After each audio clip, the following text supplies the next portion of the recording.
Aku ini, anak aku namanya Farel, dia paling besar, udah SMK. Dari kemarin dia minta motor, cuman gue suruh ngelap-ngelap doang.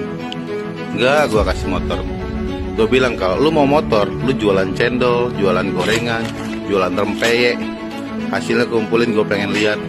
Lu ada uang, nanti gue tambahin. Ngapain lu minta-minta, tinggal minta doang? Gue juga beli semua usahanya juga dari sendiri, nggak pernah minta sama orang tua. Betul, Rel? Nah tuh anak gue aja, gue ajarin mandiri dari sekolah. Gue bawa gorengan nih ke sekolahan, gue jualin temen-temen gue. Dapat untung, gue bilang sama gue, jangan tinggal minta doang sama orang tua. Buktikan bahwa hidup tuh keras. Sekolahmu sekarang tuh akan lebih lembut, lebih keras nanti sekolah kehidupan. Ketika kamu berjuang dan bersaing sama orang-orang, ketika kamu jatuh, gagal usaha, jatuh lagi, nah itu sekolah kehidupan. Lu jangan cengeng, jangan lebay, Rel. Itu anak gua nih yang gua ajarin. Gua suruh tiap pagi ngelapin motor-motor mau dikirim. Tuh lapin tuh, lu lap dapat duit. Gitu, nih motor-motor yang mau dikirim nih. Ini anak gua yang gua ajarin. Gimana caranya jangan jadi lebay, jangan jadi lemah, jangan cengeng, jangan gampang nangis. Jadi saya tadi baru buka video tentang orang tua yang cerita nama anaknya Farel, minta motor ceritanya sama orang tuanya. Anak ini mungkin seumuran SMA, kelas 3, dari posturnya atau mungkin kuliah. Jadi orang tuanya bilang, enak aja lu minta motor, lu harus usaha untuk dapat apa yang lu inginkan, ya. Dan nanti dari hasil usaha lu, kalau kurang gua tambahin, gitu. Bapaknya pengusaha, di situ terlihat Farel lagi ngelap-ngelap motor bapaknya. Bapaknya itu pengusaha motor, terlihat sepertinya pengusaha gitu. Terlihat anaknya mengelap motor bapaknya yang banyak begitu. Jadi dari hasil ngelap motor di showroom itu nanti Farel dapat beberapa mungkin upah dari bapaknya. Jadi bapaknya juga cerita bahwa Farel disuruh bawa rengginang atau gorengan ke sekolah untuk jualan. Nah, pada dasarnya orang tua yang memahami ini sebetulnya adalah bagian hal yang positif untuk mendidik anak di dalam kehidupan. Di sekolah, anak-anak sampai usia SMA itu jarang sekali mendapatkan tantangan kesulitan.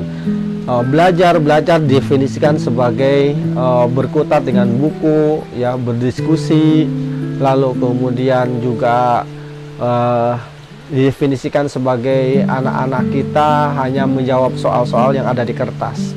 Padahal kehidupan kita pada dasarnya lebih keras daripada kesulitan-kesulitan yang dialami sama anak-anak kita di atas kertas atau di dalam kelas, begitu ya. Jadi bapaknya bilang bahwa gua menjalani ini supaya anak-anak gua terbiasa untuk menghadapi kesulitan, supaya anak-anak gua bekerja keras untuk mendapatkan keinginannya, karena hidup nanti setelah dewasa lebih keras, bos, gitu kan. Oke. Nah, orang-orang yang memahami menyayangi anaknya benar, ini akan melakukan tindakan-tindakan ini. Dan saya mengapresiasi tindakan bapak ini. Kalau dalam konsep parenting disebutnya orang tua ini penyayang. Jadi teman-teman, ada orang tua pengasih dan ada orang tua penyayang. Orang tua pengasih itu memberikan keinginan anak, kasih aja yang anak minta, kasih aja yang anak inginkan, gitu, asal menyenangkan mereka. Tapi orang tua penyayang tidak begitu. Orang tua yang penyayang bukan hanya sekedar pengasih. Orang tua pengasih itu kasih saja apapun yang anak minta, tapi orang tua penyayang membatasi permintaan anak. Supaya apa? Supaya anak-anak paham bahwa hidup mereka tidak selamanya dengan orang tua. Tidak ada jaminan bahwa penghasilan mereka seperti bapak ibunya. Tidak ada jaminan bahwa hidup mereka berkecukupan seperti bapak ibunya. Orang miskin berubah jadi kaya, ujiannya cuma satu, norak. Mungkin nggak tahu cara naik lift, nggak tahu cara cebok di hotel. Tapi orang kaya berubah jadi miskin, ini masalah kejiwaan. Naudzubillah. Ya, jadi menurut saya apa yang dilakukan bapaknya Farel ini luar biasa. Tetapi tidak mudah di Indonesia untuk, dalam budaya kita yang terlalu protektif, tidak mudah untuk seperti ini. Atau contoh lain, ada seorang anak di sini ya, karena mungkin terlalu ingin melindungi, terlalu sayang, terlalu kasih sama anaknya mau kuliah di luar negeri tapi tidak boleh. Lalu saya bilang, anak ibu bukan milik ibu, milik Allah. Jika dia kemudian lebih bermanfaat tinggalnya di Malaysia, di Singapura, di Australia, izinkan anak ibu pergi. Insya Allah jika bermanfaat, maka kita dapat jariahnya gitu. Makanya kan diaspora orang Indonesia di luar negeri itu jauh lebih sedikit dibandingkan diaspora bahkan orang Vietnam, orang Thailand gitu kan, dan seterusnya. Gara-gara kita yang terlalu protektif, terlalu melindungi, tidak membuat anak-anak kita jadi terbang tinggi. Jangankan anak-anak yang masih kuliah SMA, bahkan ketika menikah sekalipun, ada nggak bapak ibu yang coba komentar?